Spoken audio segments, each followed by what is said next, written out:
जनाब चेयरमैन, उरूज मिलने पर इंसान खुदा बन जाए, इसीलिए तो खुदा ने जवाल रखा है।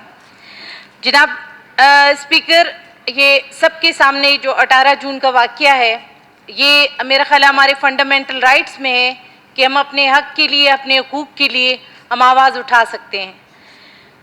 बजट सेशन से पहले जनाब स्पीकर, यहाँ पे हम एक प्री रेक्विजिट इजलास भी बुलाया गया था, जिसमें हुकूमती कोई नुमाइंदा नहीं बैठा। उसको बुलाने की वजह ये थी कि जितने भी इलेक्टेड हमारे लोग हैं, जो हमारे अपोजिशन के लोग हैं, इनके साथ कम अज़ कम एटलीस्ट वो बजट पेश किया जाए, उनके साथ शेयर किया जाए कि आने वाले टाइम में हम किस मद में कितना देने जा रहे हैं, उसके अकॉर्डिंगली ये अपने सजेशंस अपने इलाकों के लिए दे सकें। लेकिन अलमिया ये हुआ, जो 18 जून का वाक़या था, मैं भी अपने भाइयों के साथ गेट पे बैठी हुई थी। जैसे टाइटस भाई ने बताया आप लोगों को कि इनके बेटे ने मुझे उठाया, क्योंकि जो पुलिस वहाँ पे खड़े थे उन्होंने कहा कि बख्तरबंद गाड़ी को अभी हम इस गेट को तोड़ने जा रहे हैं, और वहाँ से असलहे के साथ उन्होंने तकरीबन 40-50 पुलिस वाले इस गेट पे भिजवाए, जिनके साथ वीडियोज़ में सारी चीज़ें हैं। और टाइटस के बेटे ने ही मेरा हाथ खींचा, जिसमें मेरा पैर ज़ख्मी हुआ। मौलाना वाहिद सिद्दीकी साहब वो सबसे ज़्यादा ज़ख्मी हुए, इसके अलावा बाबू रहीम साहब और हमारे कुछ भाइयों को अल्लाह ताला ने बचा लिया कि वो ज़रा डिस्टेंस पे थे। इवन जो हमारे साथ कुछ लड़के थे। उसके बाद FIR में मेरा नाम आना, मेरा ख्याल है ये अगर हम एक स्ट्रीट पावर रखने वाली जो यहाँ पे बैठे हुए पार्टीज़ हैं, ये कैद, ये जंदान, ये लाशें उठाना, ये चीज़ें, इनसे हमें डर नहीं लगा, क्योंकि मुझे इस सरजमीन से वफादारी का सर्टिफिकेट नहीं चाहिए। जनाब स्पीकर, मैंने अपने शौहर के जनाजे को खुद कंधा दिया, और मैंने उस दिन से ही सरजमीन की कसम खाई कि अगर अल्लाह मुझे मौका देगा तो मैं अपने लोगों के लिए आवाज़ उठाऊंगी, अपने बलूचिस्तान के लोगों की आवाज़ बनूंगी। लेकिन यहाँ पे सर्टिफिकेट हमें कहाँ, बॉर्डर पार से मिलता है। जनाब स्पीकर, मैं अगर किसी सेक्रेटरी के पास जाती थी तो हमारी एक MPA साहिबा वो कॉल करके उस सेक्रेटरी या मिनिस्टर को कहती थी कि शकीला के काम नहीं करना, क्योंकि इसको ये वाले पसंद नहीं करते। आई डैम केयर अबाउट दिस। मैंने अपनी सरजमीन की कसम खाई है, मैंने अपने लोगों की कसम खाई है।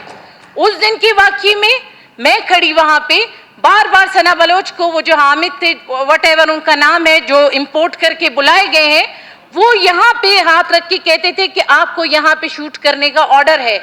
Who the hell is he? वो है कौन? वो बलूचिस्तान का नहीं है, वो बलूचिस्तान से बाहर इंपोर्ट करके लाया गया है। जनाब चेयरमैन, वो मेरे भाइयों को अगर इस तरह कहेगा तो यकीनन उस जंग में मैं भी अपने भाइयों के साथ खड़ी थी। और मुझे फख्र है कि मैंने अगर 14 दिन थाने में अपने भाइयों के साथ गुजारे, बहुत इज्जत से, अल्हम्दुलिल्लाह हम एक फैमिली की तरह हैं और रहेंगे। और यहाँ पे हमारे चीफ एग्जीक्यूटिव हमारे बलूचिस्तान के, उनको हमारे खानों की परेशानी थी। मैंने अपने एक भाई को फ़ोन करके कहा, भाई आपकी सज्जी से बड़ी तकलीफ हुई है, उनको भी आप खिला दें। उन्होंने जो अपने माथे का कलंक था, जो उनके माथे का झूमर था, जनाब स्पीकर, तारीख में ये चीज़ लिखी जा चुकी है कि आपने एक साथ 17 MPAs, मुझ समेत, मैं भी अपने भाइयों के सियाना बशाना हूँ, मुझे कोई जेंडर डिस्क्रिमिनेशन उसमें ना डाले कि ये फीमेल है। मुझे ऑफर दी यहाँ पे बैठे हुए एक ऑफिसर ने खुद कि हम आपका नाम निकाल रहे हैं। मैंने कहा नहीं, जब तक वो 250 लोग जिनका नाम वगैरह वगैरह में वो भी नहीं जाएंगे, मैं भी ये थाना छोड़ के नहीं जाऊंगी। बल्कि जिस कमरे में बैठी थी, मैंने वहाँ SHO को कहा, अब मैं SP अपनी तस्वीर लगा के जाऊंगी, बल्कि हम जितने भी असीरान थे मैं सबकी तस्वीर लगाऊंगी। ये जो है ना, तारीख में लिखा जाए कि इस बिजलीघर थाने का आज तक रास्ता कभी किसी ने नहीं देखा था। 17 MPAs को 14 दिन बिला वजह वहाँ पे रखा गया, बख्तरबंद उन पे चढ़ाया गया। जो मुसल्ला आपने अपने पुलिस ऑफिसरान को 2500 से 3000 से अबव इनसाइड द असेंबली, जबकि हमें अपने गार्ड्स को लाने की इजाज़त नहीं है, हमें वेपन्स लाने की इजाज़त नहीं है। 3000 से अबव क्लाशनकोव और ऐसे अनट्रेंड लोग जो कि कोई भी एक ट्रिगर दबा देता किसी का भी, उन्होंने वैसे ही कह दिया कि हमें ऑर्डर मिले आपको शूट करने का। और तब जाके FIR जिसने काटी, उसके गले में हम अड्डी बन के फंस गए, क्योंकि उन्होंने लोगों को आगे क्या मुंह दिखाना है कि मैंने क्या जुल्म, क्या बर्बरियत की है। आखिर इंसान जैसे भी हो, वहाँ पे हम पे बख्तरबंद गाड़ी चढ़ाएगी, जख्मी किया गया। यहाँ पे हमारे लोगों को आकर कहा गया कि आपके 2-3 लोग जो है ना वो शहीद हो चुके हैं। तो जाहिर है इस अलमिये में हर बंदा अपना फ्रस्ट्रेशन निकालेगा, उसको गुस्सा आएगा। और जहां तक गमला मेरे भाई अहमद नवाज भाई को जिसने मारा है, पुलिस ऑफिसर ने मारा है, उसकी वीडियो भी मौजूद है। उसके बाद कहते हैं कि 10 न रसीद सियाला बिजन बखाला। अब ये जो इन्होंने क्या किया, 30 यही असेंबली के मुलाजमीन को निकाला। खुदारा इतने खुदा बनने की, ज़मीनी खुदा बनने की कोशिश ना करे। किसी ऑफिसर ने अगर अख्तर हुसैन को एक सिगरेट ऑफर कर दी, उसको निकाल दिया बिला वजह। एक अच्छा, एक काबिल बलूचिस्तान का एक ओनहार हमारा ऑफिसर, उसको निकाल के बाहर से आप दोबारा एक इंपोर्ट करके ले आए जिसको बलूचिस्तान की कल्चर और कस्टम्स का नहीं पता। उसके बाद आप अपने ही असेंबली के स्टाफ को निकालते हैं। एक से मैंने पूछा वजह क्या थी, आपको कहते हैं आपको 1 गिलास पानी मैंने ला के दिया था जब आप और बाबू जख्मी थे। 1 गिलास पानी पे, अरे इतनी तो आप कमजरफी ना दिखाएं। इन गरीबों का आने वाली ईद पे 30 लोगों को आपने मुअत्तल किया है अपने स्टाफ के। इतना तो जुल्म कम अज कम ना करें। आप अपनी रियाया को चलाएं, जो आपकी रियासत आप वहां चलाएं। कम अज कम ये जो आपने शाही यहाँ पे जो सिस्टम रखना है, ये नहीं चलेगा। और जो लोग आपको लेके भी आए हैं, उनको भी मैं आज ये पैगाम देना चाहती हूँ कि आप अपने फैसले पे नजरसानी करें। आप बलूचिस्तान को आने वाले वक्तों में खाना जंगी की तरफ लेके जा रहे हैं। हर तरफ अगर सरदार यार मोहम्मद कहता है तो वो उसको भी उनसे जान का खतरा है। कल भी आपने देखा कि अगर बेला के एक एमएनए ने, हमारे गवादर डिवीजन के एक एमएनए ने अगर प्रेस कॉन्फ्रेंस की और उन्होंने कहा, तो उन्होंने भी इन्हीं चीज़ों को कहा कि हमें आगे खाना जंगी की तरफ ले जाया जा रहा है।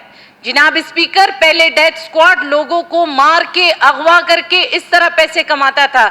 इस दफा की पीएसडीपी में आप तो बाकायदा उसके डोनर हो। डोनर क्या, आप आने वाले नस्लों तक जो है ना आप उसको डोनेशंस दे रहे हो। आप जो इलेक्टेड हमारे लोग हैं उनको नहीं दे रहे हैं, उनके आपने कोई स्कीमात नहीं लिए हैं।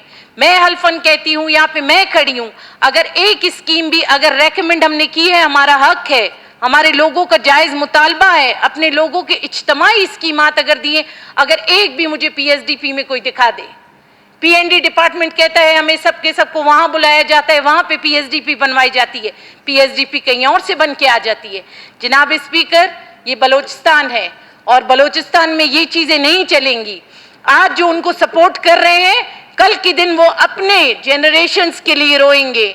आज अगर जिनको इतना इख्तियार दिया गया है कि उन्होंने आज ये 17 एमपीएस के साथ, क्या बलूचिस्तान के अवाम के साथ, जहां से ये इलेक्ट होके आए उनके साथ ये नाजायज कर रहे हैं, तो मैं ये आपको बता दूं कि ये जो उनको सपोर्टर्स हैं, ये भी आने वाले वक्तों में अपने जनरेशन्स के लिए रोएंगे, अपने बच्चों की तालीम के लिए रोएंगे, अपने बच्चों की सेहत के लिए रोएंगे, अपने रोड के लिए रोएंगे, अपने घर की फैसिलिटीज के लिए रोएंगे। क्योंकि इनका पूरा आगे जाके आपने डेथ स्क्वाड को दे दिए, आगे बदअमनी के हालात आपके सामने आ जाएंगे, टारगेट किलिंग के हालात आपके सामने आ जाएंगे।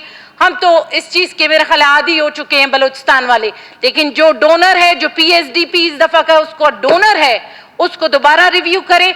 और मैं आफ्टर ईद इंशाल्लाह, मैं यहाँ से ऐलान कह रही हूँ इसी असेंबली फ्लोर से, आफ्टर ईद मेरे कायद सरदार अख्तर जान मेंगल की इजाजत और मेरे जितने भी पार्लिमानी दोस्त हैं, इन सब के साथ मिलके पूरे बलूचिस्तान में एक एक चप्पा, और मैं अपनी बहनों को इस दफा निकालूंगी, मैं अपनी बहनों के साथ आऊंगी, उन महरूमियों को मैं गिनाऊंगी। तब आप देखना कि आपको क्या नजर आएगा। आपको कल भी कहीं, अभी तो बातें कहीं नहीं छुपी रहती, अभी तो आपका व्हाट्सएप है, आपका ट्विटर है, आपका फेसबुक है, सोशल मीडिया इतना फास्ट है कि तमाम लोगों के पास इंफॉर्मेशन एकदम से पहुंच जाती है। तो मैं एनालाइज करूंगी, इस पीएसडीपी को लिंक करूंगी अपने लोगों के डेवलपमेंट के साथ। मुझे अपने बच्चों के लिए तालीम चाहिए, मुझे सेहत चाहिए, मुझे उनके लिए आगे के लिए रोजगार के मौके। अरे आप तो खुद लोगों को रोजगार से निकाल के बेरोजगार कर रहे हैं, तो आप क्या आगे 5-5, 10 हजार नौकरियां देने के दावेदार हैं। इंटरव्यू टेस्ट होते हैं, अगले दिन आप कैंसिल करते हैं। हमारे नौजवान अगर पहाड़ों पे ना जाए, हमारे नौजवान अगर चोरी ना करे तो और कहाँ जाए। आप बोरियों में भर के उनके सारे डॉक्यूमेंट्स आप थ्रेश कर देते हैं। आप कम से कम जुल्म की एक इंतहा होती है। सिर्फ ये नहीं है, एमर्जिंग बलूचिस्तान, ग्वादर के स्टेडियम बनाए, आज तक ग्वादर के जो बच्चे हैं क्या उस स्टेडियम में खेले हैं? मुझे इस बात का कोई बताए। एक जो वन लिंक रोड जो बनाया है सीपैक के नाम पे, वो भी एशिया फाउंडेशन ने बनाया है, वो सीपैक के पैसों से नहीं बना। ये तमाम चीजें एनालाइज करने के लिए खुदारा आज आप बादशाही अगर आपके हाथ में है तो जमीनी खुदा बनने की कोशिश ना करे। एनो नने दी करे पग्गा नना वारस वरे मिन्नतवार। शुक्रिया।